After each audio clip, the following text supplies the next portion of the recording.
Hello students, आज हम cover करेंगे करंट इलेक्ट्रिसिटी के वो टॉपिक्स जो हमारे बीच में स्किप कर रखे हैं हमने।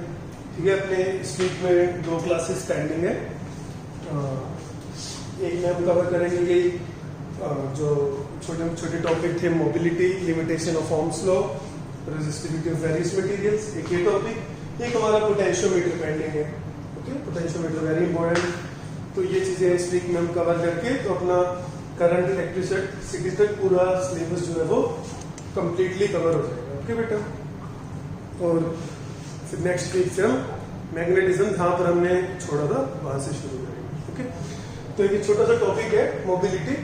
एग्जाम में पूछा जा चुका है कि define mobility, right it's SI unit.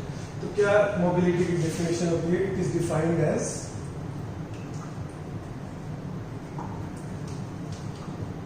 the magnitude of drift velocity per unit electric field। इसकी डेफिनेशन है। ओके, इसके बाद इसको मैथमेटिकली कैसे लिखेंगे? म्यू से रिप्रेजेंट करते हैं मोबिलिटी को, magnitude of drift velocity per unit electric field. Okay, ये मैग्नीट्यूड क्यों डाले? क्योंकि वीडी के फॉर्मूले में जब हमने डेरिवेशन करी थी तो हमारे पास आया था E tau by M, sorry minus E tau by M, उस माइनस को हटाने। ओके, तो यहाँ पर वीडी माइनस हट जाएगा, क्या रह जाएगा? ई टाउ बाय एम। इसके एसआई यूनिट क्या बनेगी? देखो, वेलोसिटी की क्या होगी? मीटर पर सेकेंड। इलेक्ट्रिक फील्ड की हमने क्या पढ़ी है? वोल्ट पर मीटर। तो इसे थोड़ा रीअरेंज करो, it will become metre square volt inverse second. ये इसके सही है। ये इतनी बात एक साल एग्जाम में ऐसे आया था कि define mobility, right it's SI unit. ये आपका आंसर है 1 मार्क का। एक बार आया कि define mobility, right it's relation, mobility का रिलेशन लिखना है विद रिलैक्सेशन टाइम, जो हमने पढ़ा था टाउ। वीडी का फॉर्मूला लिख दो, ई टाउ बाय एम, कैंसिल हो गया, म्यू क्या आ गया? ई टाउ बाय एम। ये लिखना था बेटा। तो ये मोबिलिटी का टाउ के साथ रिलेशन है। मोबिलिटी कहीं ना कहीं रिलेट करती है इस बात से कि more the mobility more will be the conductivity. Okay, ये मैं आपको एक्सप्लेन कर चुका हूं कि जितना ज्यादा टाउ होगा, रिलैक्सेशन टाइम जितना ज्यादा होगा तो कंडक्टिविटी उतनी ज्यादा होगी। तो टाउ ज्यादा होगा तो मोबिलिटी ज्यादा होगी, मोबिलिटी ज्यादा होगी तो कंडक्टिविटी ज्यादा होगी। मोबिलिटी का मतलब ये है कि how free are electrons to move. जितने ज्यादा फ्री होंगे वो मूव होने के लिए, उतनी ज्यादा मोबिलिटी हाई होगी। जितने फ्री होंगे उतनी ज्यादा कंडक्टिविटी। ओके, एक छोटा सा कॉन्सेप्ट है मोबिलिटी का, इसे कंप्लीट कर लो। फिर इसके बाद है लिमिटेशन ऑफ ओम्स लॉ। ठीक, देखो लिमिटेशंस ऑफ ओम्स लॉ।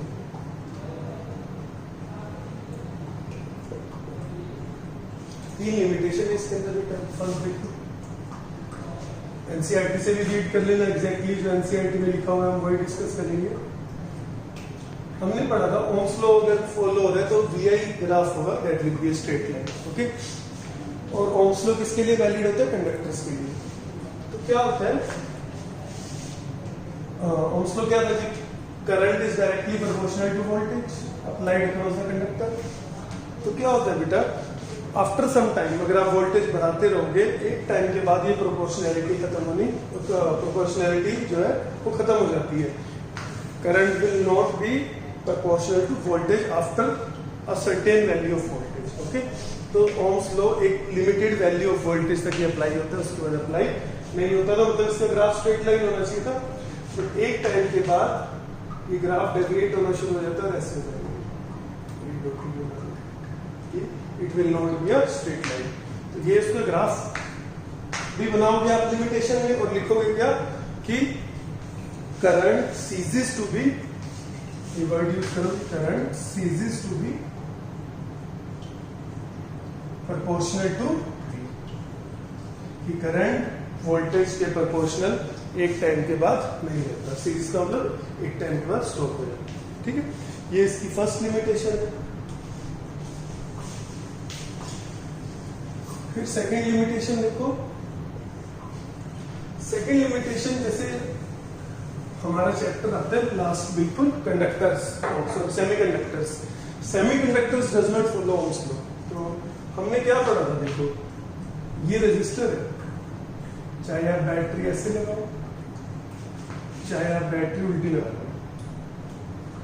दोनों केसेस में ओम्स लॉ फॉलो होगा।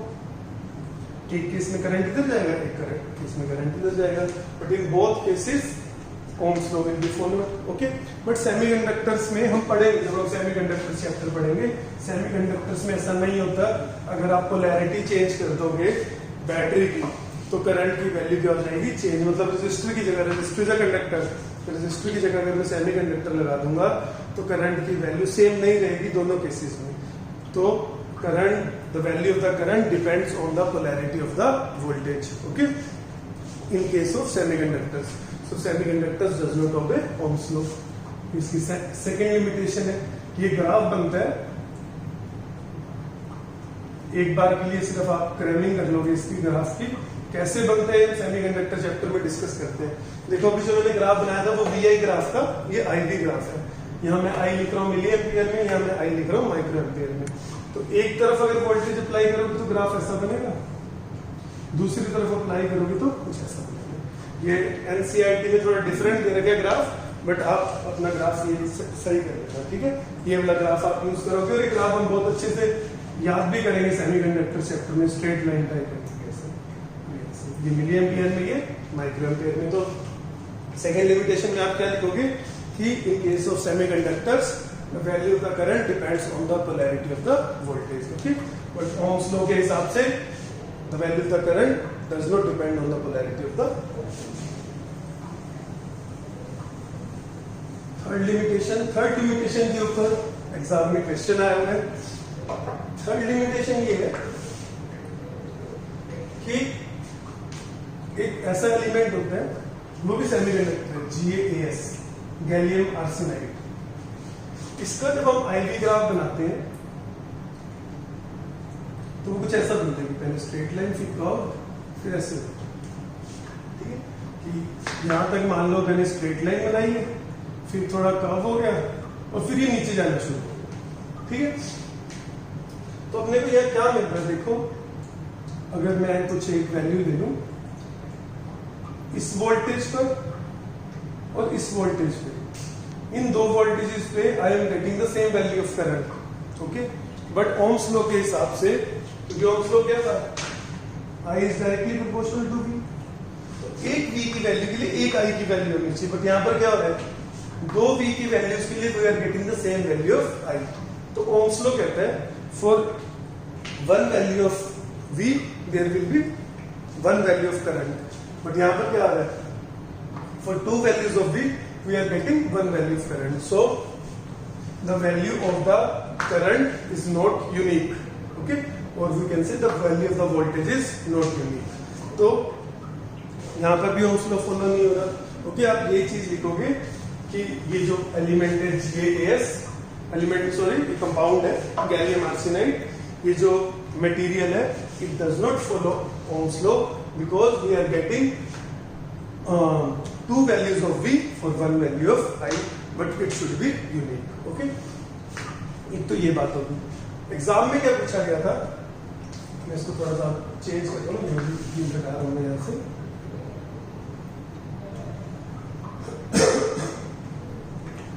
तो मैंने क्या कहा, यहां तक ये स्ट्रेट लाइन है, मतलब I is directly proportional to V, यहां से थोड़ा कर्व हो गया और यहां से नीचे जाना शुरू हो गया, मतलब हम वोल्टेज बढ़ा रहे हैं बट करंट की वैल्यू क्या होती जा रही है, कम।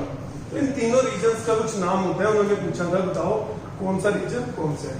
तो ए रीजन है लीनियर रीजन, जहां पर ओम्स लॉ फॉलो हो रहा है। ये वैसा सा कुछ ग्राफ है जैसे हमने स्ट्रेस स्ट्रेन ग्राफ बनाया था, कि लीनियर रीजन था, यहाँ पर हुक्स लॉ भी होता था। ओके, ये लीनियर रीजन है जहां पर ओम्स लॉ फॉलो हो रहा है।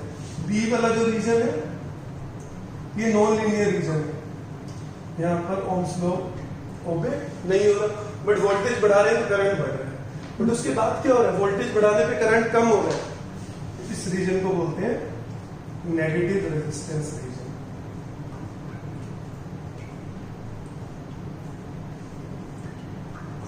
ओके, ये ध्यान रखो कि इस ग्राफ में कि कौन सा रीजन कौन सा है। तो ये हमारा limitation of Ohm's law complete हो जाता है। ठीक है, इसके बाद जो टॉपिक हमारा हो रहा है नेक्स्ट इसी में, ये सारे कंटिन्यूटी में है एनसीईआरटी के अंदर टॉपिक्स। नेक्स्ट टॉपिक है resistivity of various materials. Okay, resistivity of various materials.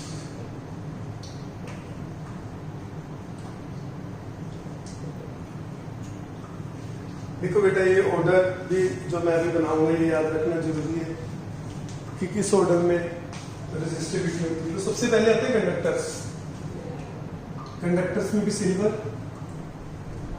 फिर कॉपर, एल्यूमिनियम, इसके बाद और मेटल्स आते रहेंगे। फिर आते हैं एलॉयज। एलॉयज 3 नाम याद रखोगे एलॉयज में आप, नाइक्रोम, मैंगनीज, कांस्टेंट। कांस्टेंट लिख के उसके पीछे एयर लिख दो, कांस्टेंट। ओके, फिर carbon in the form of graphite. ये सारे कंडक्टर्स हैं, बट जिस ऑर्डर में मैंने लिखा है जैसे जैसे नीचे जाते जा रहे हैं कंडक्टिविटी कम होती जा रही है। कंडक्टिविटी कम होती जा रही है तो क्या हो रहा है, रेजिस्टिविटी इंक्रीज होती जा रही है। इस बात का ध्यान रखोगे। तो पहले मेटल्स आए, फिर एलॉयज, ये तीनों एलॉयज के नाम याद रखोगे, फिर कार्बन, उसके बाद आते हैं सेमीकंडक्टर्स। इनकी रेजिस्टिविटी और ज्यादा हाई होती है। सेमीकंडक्टर्स के एग्जांपल याद रख लो, सिलिकॉन और जर्मेनियम। ठीक है, इसके बाद आते हैं इंसुलेटर्स। इनकी रेजिस्टिविटी और बढ़ती जा रही है। तो सेमीकंडक्टर स्टिल कंडक्ट, ओके, थोड़ा बहुत करंट फ्लो करता है। इंसुलेटर्स में बिल्कुल करंट फ्लो नहीं करता। इनके एग्जांपल्स ग्लास, रबर, प्लास्टिक और प्योर वाटर, सॉल्ट, NaCl। देखो प्योर वाटर भी इंसुलेटर, NaCl भी इंसुलेटर, बट प्योर वाटर में NaCl डाल दोगे तो क्या बन जाएगा, वो कंडक्टर, क्योंकि NaCl डिसॉल्व हो जाता है, उसके आयंस बन जाते हैं Na+Cl-, देखो फ्री चार्जेस मिल जाते हैं, और जब भी फ्री चार्जेस होंगे वो चीज क्या करेगी, कंडक्ट करेगी। बट अलग अलग दोनों क्या है, इंसुलेटर। तो ऐसे जैसे हम जाते जा रहे हैं रेजिस्टिविटी क्या होती जा रही है, हमारी इंक्रीज होती जाती है। ये चैप्टर हम अलग से पढ़ेंगे, और ये कभी करंट फ्लो, इनके बीच में करंट फ्लो नहीं। ओके, ये इंपॉर्टेंट है, दोनों ध्यान रखने। ये पूरा का पूरा ऑर्डर ध्यान रखना। ओके, फिर अपने को जैसे आपने छोटी क्लासेस में पढ़ भी रखे कि सिल्वर नहीं यूज करते हम वायर्स में, क्योंकि सिल्वर महंगा होता है, तो हम कॉपर यूज करते हैं। एल्यूमिनियम भी यूज होता है। कि आप खुद सोचोगे कि खुद इस पे रिसर्च करना कि कब कॉपर यूज होता है, कब एल्यूमिनियम यूज होता है। ओके,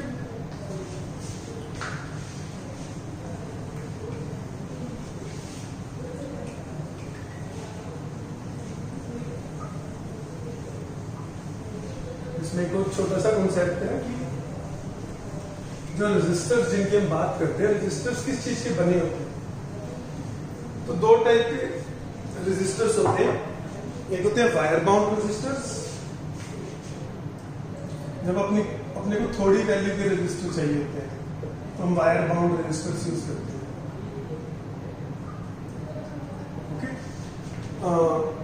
ऐसे इससे क्या हो गया, हमने जैसे कोयल टाइप बना दी, इससे क्या हो गया, लेंथ इंक्रीज होगी। लेंथ आप ये नहीं लोगे जो फॉर्मूला था ρl/a, लेंथ इसको पूरा खींचोगे, जो लेंथ आएगी आप वो लोगे। और ये किस चीज के बने होते हैं, एलॉयज के बने होते हैं। अभी हमने पढ़ा कि एलॉयज की रेजिस्टिविटी हाई होती है। तो वायर बाउंड रेजिस्टर्स एलॉयज के बने होते हैं। रीजन क्योंकि एलॉयज की रेजिस्टिविटी क्या होती है, हाई होती है। एक और चीज भी याद रखोगे कि क्यों एलॉयज के बने होते हैं, अभी हम पढ़ेंगे थोड़ी देर में कि जो एलॉयज की रेजिस्टिविटी होती है वो टेम्परेचर के साथ बहुत ही कम चेंज होता है, कि their resistivity change very little with temperature. Okay, तो रेजिस्टिविटी चेंज नहीं होती तो उससे रेजिस्टेंस चेंज नहीं होता। यही रीजन होता है एलॉयज, जो मैंने 3 नाम लिखे थे, ये तीनों एलॉयज मीटर ब्रिज की वायर बीनी से बनी होती है, पोटेंशियोमीटर की वायर बीन से बनी होती है। एग्जाम में पूछते हैं कि मीटर ब्रिज की वायर किससे बनी होती है, आंसर होगा alloys. Example nichrome, constantan, manganese. Why, तो आप आंसर लिखोगे because their resistivity change very little with temperature. Okay, ये वेरी इंपॉर्टेंट क्वेश्चन। अगर हमें और ज्यादा हाई वैल्यू की रेजिस्टेंस चाहिए हो, कि रेजिस्टेंस की वैल्यू काफी हाई हो, तब हम कार्बन रेजिस्टर्स यूज करते हैं। अभी हमने पढ़ा था कि carbon in the form of graphite, उनकी रेजिस्टिविटी अलॉयज से भी ज्यादा है। ओके, तो कार्बन रेजिस्टर्स यूज करते हैं। इनका बेनिफिट, इनका एडवांटेज पूछेंगे तो आप आंसर लिखोगे दे आर चीप, इनएक्सपेंसिव होते हैं, कि इनका जो कॉस्ट होता है वो बहुत कम होता है। And they are compact, they are inexpensive and compact in size. बड़े छोटे छोटे से कार्बन रेजिस्टर्स होते हैं, बहुत ज्यादा रेजिस्टेंस होते हैं, सस्ते भी होते हैं और साइज भी छोटा होता है, ऐसे दिखते हैं। ये मैंने काफी बड़ा बनाया, छोटे छोटे होते हैं। इस पे फिर 4 कलर्स बने होते हैं। ओके, वो कलर देख के हम बता सकते हैं कि इस रेजिस्टर की वैल्यू कितनी होगी, तो उसे कलर, इनकी कलर कोडिंग बोलते हैं। वो कोडिंग स्कीम आप खुद से, आपके लिए होमवर्क है कि आप खुद से पढ़ोगे। कभी आज तक क्वेश्चन आया नहीं है, बहुत पहले आया था, 1 मार्क का क्वेश्चन था कि एक आपको दे दिया कार्बन रेजिस्टर, पूछ लिया बताओ इसकी कितना इसका रेजिस्टेंस है। तो ये स्टडी आप खुद से करोगे। ओके, कि कैसे अगर हमें कार्बन रेजिस्टर मिल जाएगा, कैसे हम उसकी वैल्यू फाइंड आउट करेंगे। ठीक है,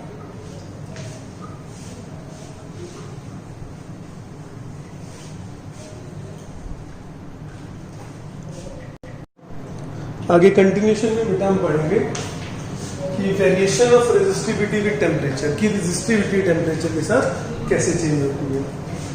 तो देखो, पहले कंडक्टर्स के लिए, कंडक्टर्स की रेजिस्टिविटी टेम्परेचर के साथ इंक्रीज करती है। ओके, तो ऐसा ग्राफ बनता है, एग्जाम में आता है कि draw the variation of resistivity with temperature for copper conductor या फिर कंडक्टर लिखा होगा। कुछ ऐसा ग्राफ बनता है कि केल्विन में, ध्यान रखोगे कि लोअर टेम्परेचर्स के लिए तो थोड़ा कर्व है, फिर स्ट्रेट लाइन। ठीक है, तो हम बोलते हैं कि for normal temperature range resistivity increases linearly with temperature, मतलब स्ट्रेट लाइन ग्राफ होगा। लीनियरली का मतलब लोअर टेम्परेचर्स के लिए थोड़ा कर्व होता है। ग्राफ याद रखोगे, एग्जाम में 1 मार्क का पूछ लेते हैं। ओके, उसके बाद एलॉयज का ग्राफ, एलॉयज की रेजिस्टिविटी, मैंने भी आपको बताया था कि एलॉयज की रेजिस्टिविटी का क्या होता है कि वो टेम्परेचर के साथ very little change, okay, increase होती है एलॉयज की रेजिस्टिविटी भी टेम्परेचर के साथ, बट वो जो चेंज होता है बहुत कम होता है। कंडक्टर्स का चेंज काफी ज्यादा होता है। जैसे आप ये वैल्यूज भी लिख सकते हो, 0, 50, 100, कि 50 और 100 में काफी डिफरेंस हो गया। एलॉयज का ग्राफ कुछ ऐसा बना होगा। ओके, इंक्रीज हो रही है, बट देखो इंक्रीज टेम्परेचर के साथ बहुत कम है, कि यहाँ पर 0 लिख दो, 200 लिख दो, 400 लिख दो, तो देखो 200 और 400 के बीच में बहुत ही कम इंक्रीज हुआ। ओके, यहाँ मैंने 50 लिखी है, 200, 400। ये ग्राफ कंडक्टर्स का है, ये एलॉयज का। स्ट्रेट लाइन बना देना और थोड़ा स्लोप कम रखना उसका, और टेम्परेचर नीचे 0, 200, 400 लिख देना। ओके, फिर सेमीकंडक्टर्स का, सेमीकंडक्टर्स थोड़ा डिफरेंट बिहेव करते हैं। सेमीकंडक्टर्स की रेजिस्टिविटी टेम्परेचर के साथ डिक्रीज होती है, ऐसा जाता है। ओके, तो तीनों ग्राफ याद रखने, कंडक्टर्स का, एलॉयज का, सेमीकंडक्टर्स का। कंडक्टर्स की इंक्रीज होती है थोड़े टेम्परेचर के लिए नॉन लीनियरली, थोड़े ज्यादा टेम्परेचर के लिए नॉर्मल रूम टेम्परेचर की रेंज में लीनियरली। इसका resistivity very little change with temperature, और इसकी resistivity decrease with temperature. Okay, तीनों वेरी इंपॉर्टेंट ग्राफ। फिर ये ग्राफ ड्रॉ करवा के एग्जाम में ये भी पूछ लेते हैं कि एक्सप्लेन करो कि रेजिस्टिविटी कंडक्टर्स की इंक्रीज क्यों होती है और सेमीकंडक्टर्स की डिक्रीज क्यों होती है टेम्परेचर के साथ। ओके, ये एक्सप्लेनेशन भी आपको आना चाहिए। सारी चीजें एनसीईआरटी में क्लियरली लिखी हुई हैं। एक बार समझने के बाद मैं आपको बार बार कहता हूँ कि एनसीईआरटी रीड करना शुरू करो, पढ़ा करो एनसीईआरटी को। तो एक्सप्लेनेशन देखो इसकी। एक्सप्लेनेशन के लिए एक फॉर्मूला पढ़ चुके हैं कि रो का फॉर्मूला पढ़ा था हमने, m/n(e²) टाउ। मैंने वहां पर भी थोड़ा एक्सप्लेन किया। तो m और e तो यूनिवर्सल कांस्टेंट है, mass of electron, charge of electron. तो रेजिस्टिविटी इस पर डिपेंड कर रही है n और टाउ पे। तो देखो जब हम टेम्परेचर इंक्रीज करते हैं तो उससे क्या होता है, n पे कोई फर्क नहीं पड़ता। n क्या था, number of free electrons per unit volume. तो n पे कोई इंपैक्ट नहीं आएगा। टाउ पे क्या होगा, ओके। जब आप टेम्परेचर इंक्रीज करोगे उसकी वजह से थर्मल वेलोसिटी बढ़ेगी इलेक्ट्रॉन्स की। टेम्परेचर बढ़ने से उनकी वेलोसिटी बढ़ेगी। वेलोसिटी बढ़ेगी तो जो उनका कोलिजन है वो जल्दी जल्दी होना शुरू हो जाएगा। जितनी फास्ट चलेगी कोलिजन भी उतनी जल्दी होगा। कोलिजन का अगर टाइम कम हो गया है तो एवरेज टाइम कम हो जाएगा, मतलब टाउ क्या हो जाएगा, कम हो जाएगा। टाउ कम हो जाएगा तो रेजिस्टिविटी क्या हो जाएगी, ओके। तो this is why resistivity of conductors increases with temperature. ठीक है, सेम फॉर्मूला हम यूज करेंगे रेजिस्टिविटी एक्सप्लेन करने के लिए सेमीकंडक्टर्स की, कि सेमीकंडक्टर्स की हम क्या करें, डिक्रीज करती है। ओके, तो टेम्परेचर बढ़ाओगे तो देखो बेटा कंडक्टर्स में तो फ्री इलेक्ट्रॉन्स पहले से होते हैं, इसलिए इन पे कोई इंपैक्ट नहीं पड़ रहा। बट सेमीकंडक्टर्स में इलेक्ट्रॉन्स फ्री नहीं होते। तो जब अपन टेम्परेचर बढ़ाते हैं, टेम्परेचर बढ़ाने से एनर्जी गेन करके सेमीकंडक्टर्स के इलेक्ट्रॉन्स फ्री हो जाते हैं, जिससे एन इंक्रीज हो जाता है। Number of free electrons per unit volume increase हो जाता है सेमीकंडक्टर्स में। टाउ सिमिलर रीजन से डिक्रीज होगा कि वेलोसिटी बढ़ जाएगी, वेलोसिटी बढ़ जाएगी तो कोलिजन जल्दी जल्दी आएंगे, जिससे टाउ डिक्रीज हो जाएगा। एन इंक्रीज हो रहा है, टाउ डिक्रीज हो रहा है।